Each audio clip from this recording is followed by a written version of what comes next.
So I've had my S23 Ultra for about a month or so now, and I've had everybody asking me, hey Terry, what do you think about it? Well, here's my thoughts.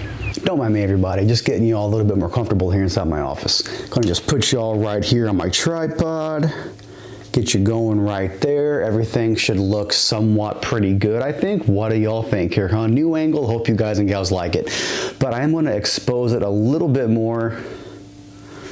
There we go. Okay, I think this looks pretty good. So yeah, my Galaxy S23 Ultra. I love this thing. I think it's an amazing phone. I think it's an even better camera than what it is a phone. And hope you all don't mind, but I got some pretty awesome new B-roll here. Yeah, I got a Lazy Susan, everybody. Check it out. We're stepping our game up right here, huh?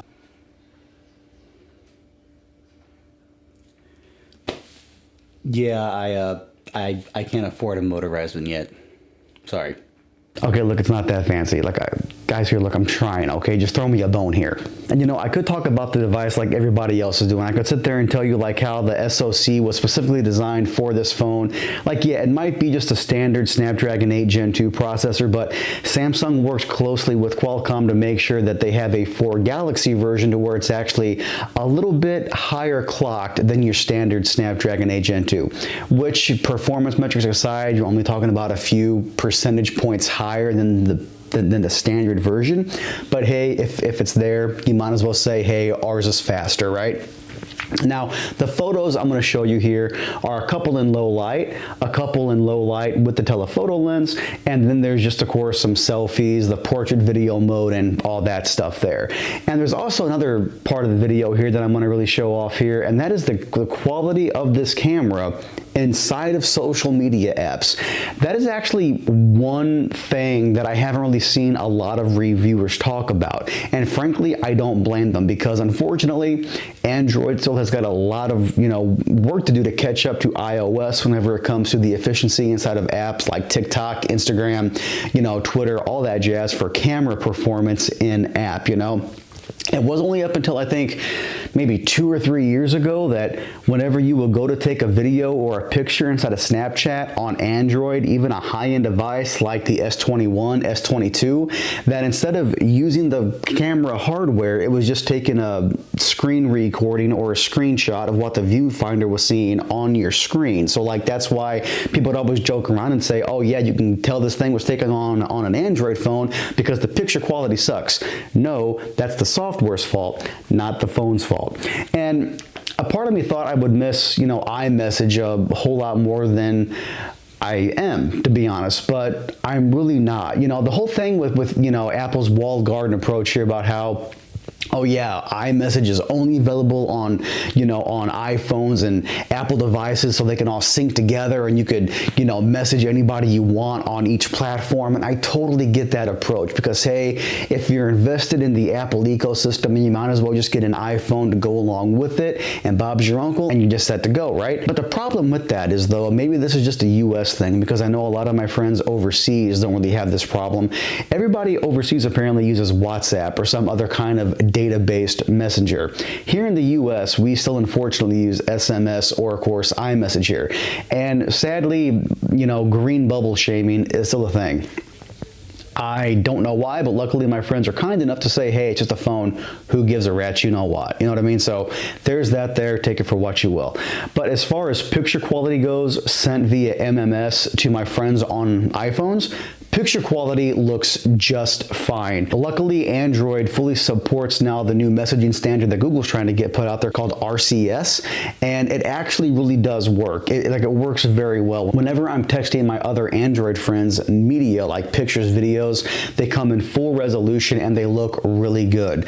I wish I could say the same to my iOS friends, because unfortunately, whenever I send a video to them, it has to be like a 5-second video, 5-10-second video, and the quality, it's like 144p, and the video is like this small compared to what it really should be, So hopefully, just can't we all just get along? Apple, I'm begging you.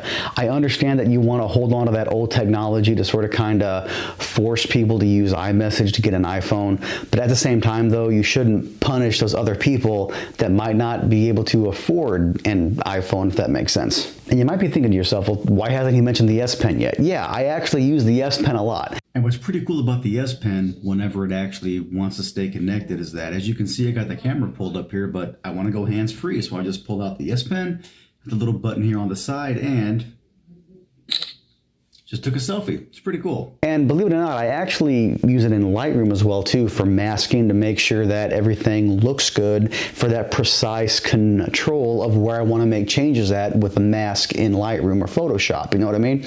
Because you can't do it with your finger, but why do it with the finger whenever you have a really little fine tip you can use on that S Pen, just to make sure everything is where you want it, and you don't gotta spend 15-20 minutes like me making a mask and then undoing it, trying it again, undoing that, just back and forth until you finally get it. So with that S Pen, it really does work well. But one little downside about it though, and I've seen other reviewers talk about this as well, is that sometimes it doesn't want to stay connected to the device, which is a little weird.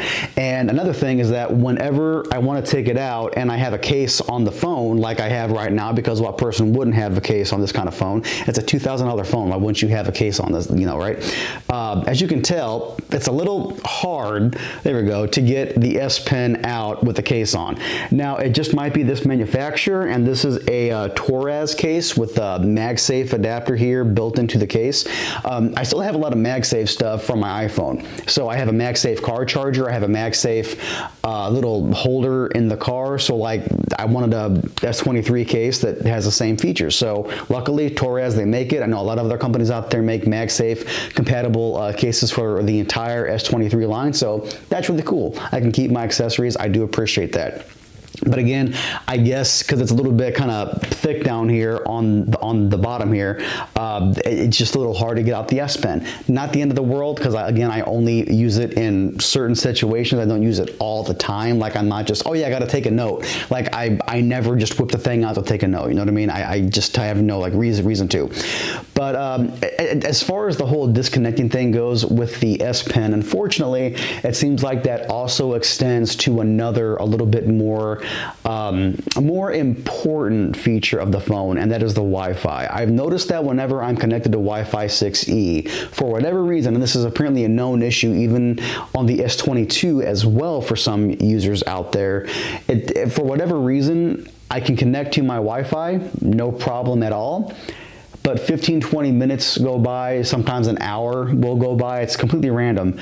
But my Wi-Fi will be connected, but it won't work until I disconnect it and reconnect it again. But if I connect to my 2.4 gigahertz spectrum, it works just fine, and I never got to worry about it. Again, this is apparently a known bug that Samsung does know about. I don't know if or when there will ever be a fix for it. Eventually, I hope so, because I would love to use my really fast Wi-Fi. I mean, you know, Wi-Fi 6E is really fast. It's got great range, and the fact that it sometimes doesn't work on a $2,000 phone, that's kind of it kind of irks me, everybody, and it should irk you as well. That is the one major thing I miss about my iPhone. I will say that, full stop. Apple, they have really good radios inside of their phones for connectivity, for cell phone signal, for Wi-Fi. Like, their radios are top of the line in my opinion. They really are. So again, the fact that I can't use my Wi-Fi 6 to its full potential on a $2,000 phone, that kind of makes me a little angry. And in case any of you out there might be wondering about the battery life on this thing, the battery life lasts me, I kid you not, at least 2.5 days. And this is with the screen on the max resolution with adaptive brightness. This is the only phone that I've ever had that the adaptive brightness actually works and doesn't make the screen too dark, doesn't make it too bright. It's literally perfect.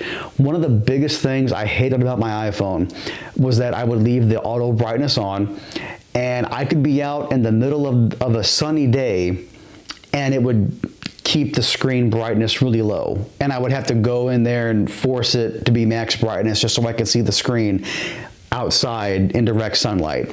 This phone here, as soon as it detects a lighting change, it's instantaneous to make it brighter or dimmer. and it's wonderful. Maybe it's just because it's got to do with the type of screen it is. Like the screen on this phone is beautiful. Like Samsung displays, y'all know what you guys and gals are doing. You guys are killing it, and you make some of the best screens out there. Like that's not a secret to anybody. You know, it's really not. So props to the display, props to the adaptive brightness. It is incredible, and that just leads itself into the battery life. Again, I can go 2.5 days on a single charge on this thing, and that is with heavy use. Texting, sending videos to people, emails, maps, browsing social media, posting to social media. Like, this phone will not die unless I go out of my way to just leave the screen on, playing YouTube videos in the background while I'm working on something not at my workstation here. You know what I mean? This thing just sips battery. It really does. And again, that's, you know, really in part to Samsung working directly with Qualcomm to make sure that this Snapdragon 8 Gen 2 processor for Galaxy is tuned to their specifications. You know what I mean? Now let's talk about something pretty important here. How does the camera perform inside of social media apps? I believe they also said this here back with the S21 and the S22, but these updates have gone back to those devices, I believe. Okay, if I'm wrong, somebody please correct me, but that's what I remember reading here online, okay? The camera quality inside of these apps have improved so much to the point to where I think the S23 line looks better than my iPhone 14 Pro Max inside of social media apps, especially inside of TikTok. And well, I'll just let you guys and gals decide here for yourself. Here's the social media test. And now this is just a reference here, 4K 30 front-facing camera, S23 Ultra, again in my home studio, so potentially ideal conditions. What do you think? Hey everybody, so look, once again, ideal conditions right here inside of my home studio, front-facing camera, but this time for Instagram stories. What do you think? All right, everybody, this is ideal conditions here in my studio. I am recording a video directly inside of the Snapchat application, front-facing camera. What do y'all think? Yeah, so hey everybody, this is a camera test here on my brand new Samsung Galaxy S23 Ultra. Check 1 2, check 1 2. What do you guys and gals think here on TikTok? Pretty darn good, right? Another cool little video test I did on this thing was how does the portrait video look, or the cinematic video mode look on my S23 Ultra compared to my old iPhone 14 Pro Max. Now, unfortunately, I can't show you footage from my iPhone 14 Pro Max because whenever I uploaded it to my Google Drive account, it got corrupted, and by the time I noticed it, I already had my iPhone shipped to Samsung for the trade-in, so I apologize, but there are plenty of other videos out there by much more capable creators on this platform showing you how awesome the cinematic video mode is on the 14 Pro Max, okay? So with that being said, here's how the portrait video mode looks on my S23 Ultra. And just for the sake of comparison here, this is the cinematic portrait mode video, but this time 4K 30 with the front-facing camera. Again, like I've been asking for a while now, what do y'all think? And now obviously this here should look a little bit more cinematic. This is the cinematic video mode with the rear-facing main camera, S23 Ultra. What do you guys and gals think? But you know, you could be saying, hey Terry, I don't have studio lighting, so how does the portrait video mode look like out here in public, just out in sunlight? And well, I have to say, if you ask me, man, it's so bright out. I think it looks pretty darn good, but hey, what do y'all think? Now, same thing for the rear-facing camera, the main camera here in the portrait mode or the portrait video mode. And again, it is so bright out, but this here is the, you know, beautiful outdoors, natural sunlight. What do y'all think, everybody?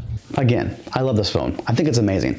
Do I recommend it? Yes, I do. If you can deal with the early adoption headaches of, you know, the Wi-Fi acting up, the S Pen wanting to bug out every now and then, if you can look past those two little things, it is an amazing phone that I would not hesitate to recommend to anybody wanting to get a brand new flagship Android phone. So everybody, look, if you liked the video, do me a favor, get it like, get subscribed to the channel. I would greatly appreciate it, and I'll catch you guys and gals next time.